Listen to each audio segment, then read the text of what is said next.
Hello everyone, I am Priyanka Gaur. Welcome back to my channel Learning with Pace. Class 6 की history का chapter number 8 है. Chapter number 8 का ये है 4th part. अभी हम बात करेंगे rules for spinning and weaving के बारे में.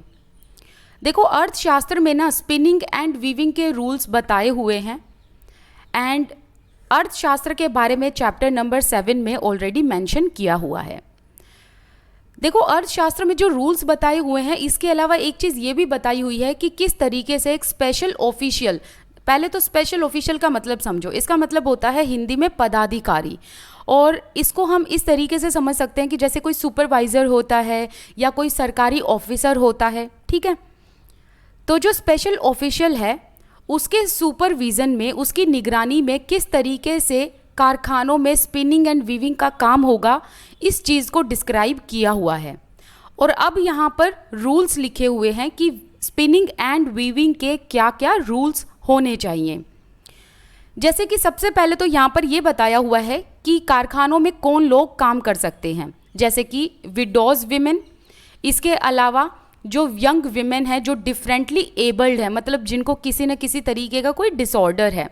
नन्स एंड कर्टेजियंस की जो मदर्स होती हैं, एंड जो किंग के यहाँ विमेन काम किया करती थी बट अब वो रिटायर हो चुकी हैं, या फिर वो विमेन जो पहले टेम्पल्स में काम करती थी लेकिन अब वो रिटायर हो चुकी हैं वहाँ से भी. तो ये सभी औरतें काम कर सकती हैं कारखानों में. और इनको क्या करना है, इनको ना रॉ मटेरियल को प्रोसेस करना है. रॉ मटेरियल जैसे कि वूल, बार्क, कॉटन, हेम्प, फ्लैक्स, इनको प्रोसेस करके फिनिश्ड प्रोडक्ट तैयार करना है. ठीक है, अब दूसरा रूल यहाँ पर लिखा है कि इन सभी वर्कर्स को जो सैलरी दी जाएगी वो क्वालिटी एंड क्वांटिटी के हिसाब से दी जाएगी. अब क्वालिटी एंड क्वांटिटी का मतलब क्या है? सबसे पहले क्वालिटी का मतलब समझो कि अगर फिनिश्ड प्रोडक्ट बहुत ही अच्छा होगा, क्वालिटी बहुत अच्छी होगी, तो पैसा मिलेगा उस हिसाब से. इसके अलावा क्वांटिटी मतलब जितना ज़्यादा फिनिश्ड प्रोडक्ट होगा उतने ही हिसाब से पैसा मिलेगा. तो क्वालिटी एंड क्वांटिटी दोनों का ध्यान रखा जाएगा. अब थर्ड रूल लिखा हुआ है कि जिन विमेन को घर से बाहर निकलना अलाउड नहीं है तो वो भी घर में बैठकर काम कर सकती हैं. कैसे? कि वो खुद तो घर से निकल नहीं सकती, लेकिन वो अपनी सर्वेंट को कारखानों में भेज सकती हैं और उनकी सर्वेंट घर पे रॉ मटेरियल ला के दे सकती हैं इन विमेन को, और ये विमेन फिनिश्ड प्रोडक्ट को फिर दोबारा से कारखाने में पहुंचा सकती हैं. फोर्थ रूल क्या है? फोर्थ रूल ये है कि जो विमेन वर्कशॉप में मतलब कारखानों में जा सकती हैं वो फिनिश्ड प्रोडक्ट को खुद ही कारखानों में लेकर जाएंगी, एंड कारखानों में ही जब वो जाएंगी तब उनको वेजेस दी जाएंगी, मतलब उनको सैलरी दी जाएगी. फिफ्थ रूल क्या है? फिफ्थ रूल ये है कि कारखानों में लाइट बहुत सही होनी चाहिए ताकि जो ऑफिशियल है वो अच्छे तरीके से क्वालिटी को चेक कर सके. ठीक है, एग्जामिन कर सके. एंड फिफ्थ रूल क्या है?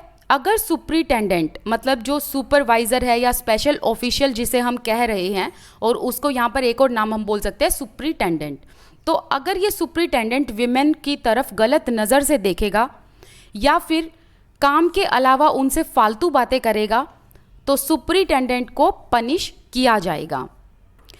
अब सेवेंथ रूल ये है कि अगर विमेन अपना काम ढंग से कंप्लीट नहीं करेंगी तो उनको फाइन पे करना होगा, या फिर उनका थंब मतलब उनका अंगूठा भी काटा जा सकता है. So these are few rules जो अर्थशास्त्र में लिखे हुए हैं. अब आपको इसमें देखो ध्यान सब कुछ रखना है, इम्पोर्टेंट है. एक तो आपको ये ध्यान रखना है कि अर्थशास्त्र में स्पिनिंग एंड वीविंग के रूल्स लिखे हुए हैं. इसके अलावा ये सारे रूल्स आपको पता होने चाहिए. क्वेश्चन आने के पूरे चांसेस हैं यहाँ से. ठीक है, अ क्लोजर लुक अरिका मेडू. अब आपने अरिका मेडू को मैप नंबर 7 में लोकेट करना है. अरिका मेडू है पुडुचेरी में. नेक्स्ट पेज पर रोम के बारे में भी बताया हुआ है, वो बॉक्स भी हमने पढ़ना है. लेकिन उससे पहले अरिका मेडू की बात करेंगे. लगभग 2200 से 1900 साल पहले अरिका मेडू एक इम्पोर्टेंट कोस्टल सेटलमेंट था. यहाँ पर दूर दराज के प्लेसेस से सामान लाया जाता था, और सामान लाया जाता था शिप्स के थ्रू, एंड सामान को अनलोड किया जाता था. अरिका मेडू में एक बहुत बड़ा ब्रिक स्ट्रक्चर भी मिला है, मतलब ईंट का बना हुआ ढांचा भी मिला है। दैट मीन्स कि यहाँ पर एक ये वेयर हाउस भी था। तो एक चीज़ यहाँ पर आपको क्या याद रखनी है, बहुत इंपॉर्टेंट है ये पैराग्राफ, ध्यान से आपको इसको समझना है और याद रखना है। देखो, अरिका मेडू एक कोस्टल सेटलमेंट था, यहाँ पर शिप्स के थ्रू सामान लाया जाता था। एंड ये जो सामान लाया जाता था ना, ये डिस्टेंट प्लेसेस से लाया जाता था, मतलब दूर दराज के प्लेसेस से लाया जाता था। और इस सामान को अरिका मेडू में अनलोड किया जाता था, मतलब सामान को यहाँ पर उतारा जाता था। ठीक है, इसके अलावा आपको ये याद रखना है कि यहाँ पर एक ईंट का बना हुआ बहुत बड़ा ढांचा था, बहुत बड़ा मैसिव स्ट्रक्चर था। अब ये जो मैसिव स्ट्रक्चर था ये क्या था, ये था एक वेयर हाउस। ठीक है, अब एक चीज़ ध्यान रखना, जहाँ पर सामान अगर उतारा जाए, जहाँ पर सामान को अनलोड किया जाए, सो दैट मीन्स वहाँ पर तो वेयर हाउस होगा ही होगा, क्योंकि वेयर हाउस क्या होता है, जहाँ पर कच्चे सामान को स्टोर किया जाता है। पॉइंट क्लियर हो गया? तो ये पॉइंट आपने ध्यान रखना है कि अरिका मेडू में सामान उतारा जाता था, डिस्टेंट प्लेसेस से ये सामान लाया जाता था, एंड अरिका मेडू में वेयर हाउस भी मिला है। और ये वेयर हाउस ईंट का बना हुआ था और बहुत मैसिव स्ट्रक्चर था, बहुत बड़ा ये ढांचा था। अब यहाँ पर जाहिर सी बात है, इस वेयर हाउस में ये अनलोडेड सामान को स्टोर किया जाता होगा। अब दूसरी चीज़ यहाँ पर क्या मिली है वो देखिए, मेडिटेरेनियन रीजन में यहाँ पर पोट्री मिली है। अब इस पोट्री को क्या कहा गया, पोट्री का मतलब पता है ना, मतलब जिसे हम बर्तन कहते हैं, तो इस पोट्री को कहा गया एम्फोरे। ध्यान रखना, एम्फोरे ये नाम भी आप याद रखेंगे, आया हुआ है ये क्वेश्चन। ठीक है, अब ये एम्फोरे क्या है, टोल डबल हैंडल्ड जार्स, मतलब एक जार था ये जो बहुत बड़ा था, टोल था, एंड डबल हैंडल्ड मतलब दो इसके हैंडल लगे हुए थे। जैसे कि देखो, ये एक जार हो गया, ठीक है, अब इसमें ऐसे डबल हैंडल लगे हुए हैं, ये देखो ऐसे। ये है एम्फोरे, कहाँ पाया गया, मेडिटेरेनियन रीजन के पास। ओके, तो ध्यान रखना है, ये है एम्फोरे जो कि टोल डबल हैंडल्ड जार था। अब क्वेश्चन ये भी आया हुआ है एक बार कि इस जार को, एम्फोरे को किस लिए यूज़ किया जाता था। तो ऐसा कहा जाता है कि इसमें लिक्विड्स को स्टोर किया जाता होगा। ठीक है, लिक्विड को मतलब जो लिक्विड पदार्थ होते हैं, जो तरल पदार्थ होते हैं, उनको स्टोर किया जाता होगा, जैसे कि या तो वाइन मतलब या तो शराब, या फिर ऑयल मतलब तेल। ओके, अब आपको दूसरा क्या याद रखना है, यहाँ पर एम्फोरे मिला है, amphorae that means tall double handle jar था ये, और इस जार को यूज़ किया जाता था लिक्विड को स्टोर करने के लिए, या तो शराब या फिर ऑयल। अब थर्ड चीज़ यहाँ पर क्या है जो पाई गई, that is stamped red glazed pottery. Stamped का मतलब स्टैम्प लगा हुआ था, रेड ग्लेज्ड का मतलब क्या है, रेड कलर का चमकदार पोट्री यहाँ पर पाया गया, जिसे क्या बोला गया, क्या नाम दिया गया, एरेंटाइन वेयर। एरेंटाइन वेयर नाम क्यों दिया गया इसे, क्योंकि ये एक शायद रेड ग्लेज्ड पोट्री शायद एरेंटाइन शहर में पाई जाती रही होंगी, और ये एरेंटाइन जो है ये एक शहर का नाम है जो कि इटली में है। फाइन, थर्ड चीज़ आपको ये याद रखनी है। तो थर्ड चीज़ आपको क्या याद रखनी है कि यहाँ पर एक रेड ग्लेज्ड पोट्री मिली, मतलब एक ऐसी पोट्री जो कि रेड कलर की थी, चमकदार थी, और जिस पर स्टैम्प था, और इस स्टैम्प्ड रेड ग्लेज्ड पोट्री को एरेंटाइन वेयर कहा गया। और ये एरेंटाइन वेयर, इस वेयर का नाम एरेंटाइन इसलिए पड़ा कि शायद ऐसी स्टैम्प्ड रेड ग्लेज्ड पोट्री एरेंटाइन में पाई जाती रही होंगी, और इसीलिए इसका नाम इस एरेंटाइन के शहर के नाम पर पड़ गया, और ये शहर इटली में है। इसके अलावा आपको ये ध्यान रखना है कि ये जो स्टैम्प लगाया जाता था इस रेड ग्लेज्ड पोट्री पर, ये स्टैम्प लगाया जाता था वेट क्ले को प्रेस करके।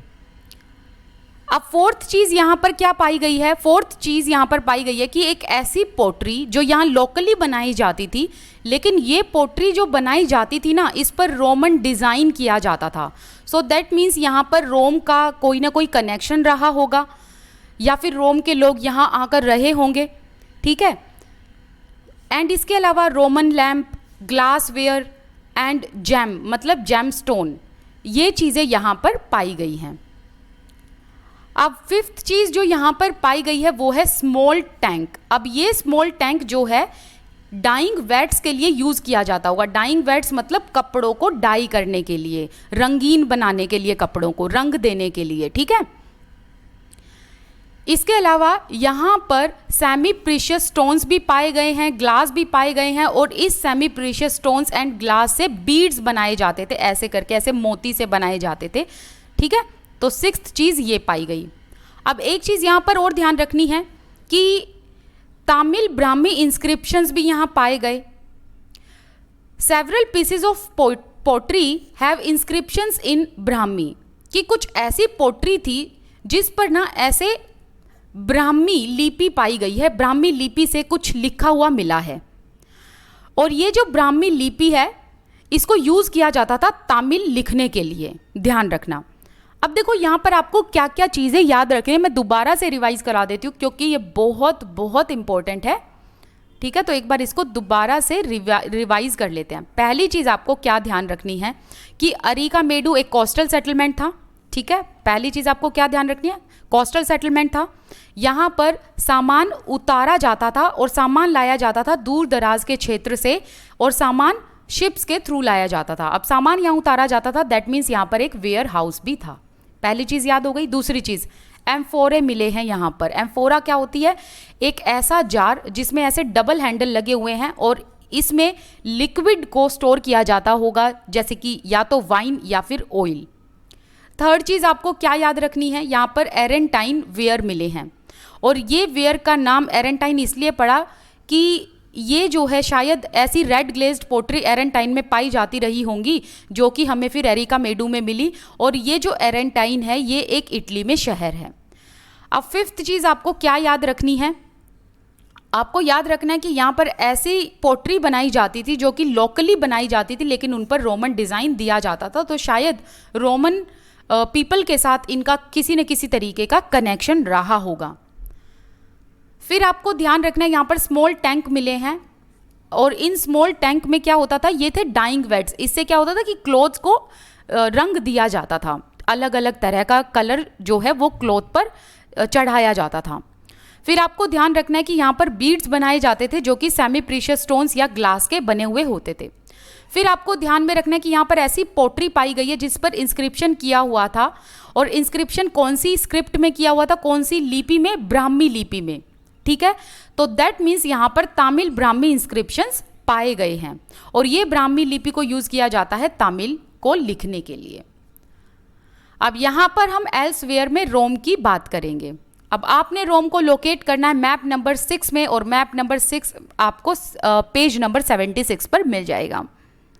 रोम एक बहुत पुराना शहर है यूरोप का, एंड इसके अलावा रोम जो है वो उसी टाइम पर यूरोप में डेवलप हुआ जिस टाइम पर हमारे यहाँ गंगा वैली में शहर डेवलप हुए थे। तो साइमल्टेनियसली हमारे यहाँ इंडिया में गंगा वैली के पास शहर डेवलप हो रहे थे, एंड वहीं यूरोप में रोम जो शहर है वो डेवलप होने लगा था। रोम एक बहुत बड़े एम्पायर की राजधानी रह चुका है। इसके अलावा रोम जो है काफ़ी जगहों तक स्प्रेड था, जैसे कि Europe, North Africa and West Asia. Augustus एक बहुत इंपॉर्टेंट रूलर था, एक बहुत इंपॉर्टेंट एम्परर था रोम का, और इसने लगभग 2000 साल पहले यहाँ पर रूल किया था। ऑगस्टस ने ये कहा था कि रोम एक सिटी ऑफ ब्रिक था and he made into a city of marble. That means, ये बहुत इंपॉर्टेंट लाइन है, इसने कहा कि रोम एक ईंटों का शहर था जिसको मैंने मार्बल का शहर बनाया। मतलब पहले ये ईंटों का बना हुआ था जिसको मैंने फिर मार्बल, संगमरमर के पत्थर से पूरा बिल्ड कराया है। ऑगस्टस के बाद जो रूलर्स आए थे उन्होंने यहाँ पर टेम्पल्स बनवाए, बहुत सुंदर से महल भी बनवाए यहाँ पर। इसके अलावा जो लेटर रूलर्स थे उन्होंने एम्पी थिएटर्स यहाँ पर बनवाए। अब ये जो एम्पी थिएटर्स थे ये क्या थे, ये ना ओपन ऐसे एरिनास थे जहाँ पर चारों तरफ सीढ़ियाँ लगी हुई थी, और इन सीढ़ियों पर बैठकर हर एक सिटीजन्स अलग अलग तरीके के शोज़, अलग अलग तरीके के कार्यक्रम देख सकते थे। यहाँ पर पब्लिक बाथ बनवाए थे, और जाहिर सी बात है कि मैन एंड वीमेन के लिए सेपरेट टाइमिंग्स होते रहे होंगे। यहाँ पर लोग बैठा करते थे, एक दूसरे से मिला करते थे, रिलैक्स्ड किया करते थे, आराम किया करते थे। इसके अलावा यहाँ पर रूलर्स ने ह्यूज एक्विडक्ट्स बनवाए हुए थे। ये ना एक आर्टिफिशियल ऐसे टैंक से होते हैं जिससे वाटर को सप्लाई किया जाता है। तो इन एक्विडक्ट्स के थ्रू वाटर को कन्वे किया जाता था शहर के लोगों तक, बाथ के लिए, फाउंटेन के लिए एंड अदर उनके पर्सनल यूज़ के लिए, टॉयलेट्स के लिए। ठीक है, तो इस तरीके से ये रोम शहर जो है डेवलप किया गया था। अब इसकी आगे ना कुछ एक्सरसाइज भी दी हुई हैं, वो भी कर लेते हैं। चलो ये फिलिंग द ब्लैंक्स कर लेते हैं। देखो सबसे पहला फिलिंग द ब्लैंक्स क्या है? Dash was the word use for large land owners in Tamil. Tamil में लार्ज लैंड ओनर्स को क्या कहा जाता था? वेलालर। ठीक है, तो इसमें क्या आएगा? वेलालर। नेक्स्ट है कि जो ग्राम भोजक हैं वो बड़ी बड़ी ज़मीनों के मालिक थे, तो वो उन अपने लैंड को किन से कल्टीवेट कराते थे? स्लेव्स से या फिर हायर्ड वर्कर से।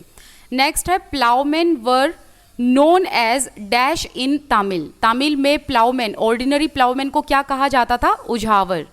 नेक्स्ट है मोस्ट गृहपतिज वर। अब जो गृहपतिज थे वो क्या थे? स्मॉलर लैंड ओनर्स थे। और एक चीज़ और ध्यान रखना, ये इंडिपेंडेंट थे।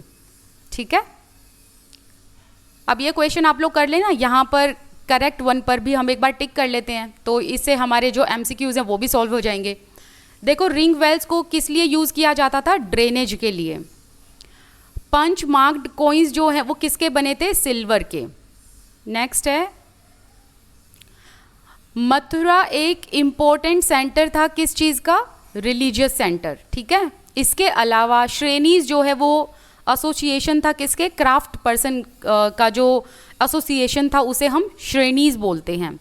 इसके अलावा ये इंपॉर्टेंट डेट भी आप ध्यान रख लेना। आयरन का जो यूज़ होने लगा था वो लगभग कुछ 3000 साल पहले यूज़ होने लगा था।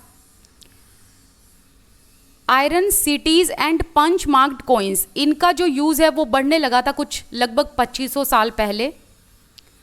संगम लिटरेचर का जो कंपोजिशन हुआ था ये कब हुआ था? 2300 साल पहले। ये इंपॉर्टेंट है, ध्यान रखना। एंड अरिका मेडू एक कोस्टल सेटलमेंट था जहाँ पर दूर दराज के क्षेत्रों से सामान लाया जाता था एंड यहाँ पर सामान को अनलोड किया जाता था। तो ये कब की बात है? 2200 से 1900 साल पहले की। तो यहाँ पर हमारा 8th चैप्टर कंप्लीट होता है। हम कल करेंगे 9th चैप्टर के बारे में बात। टिल देन आप मेरे साथ इंस्टाग्राम पर जुड़ सकते हैं। My Instagram ID is Priyanka Gaur 8. This is Priyanka Gaur. I wish you all the best. Keep learning. Thank you so much for watching this video. Thank you. Bye-bye.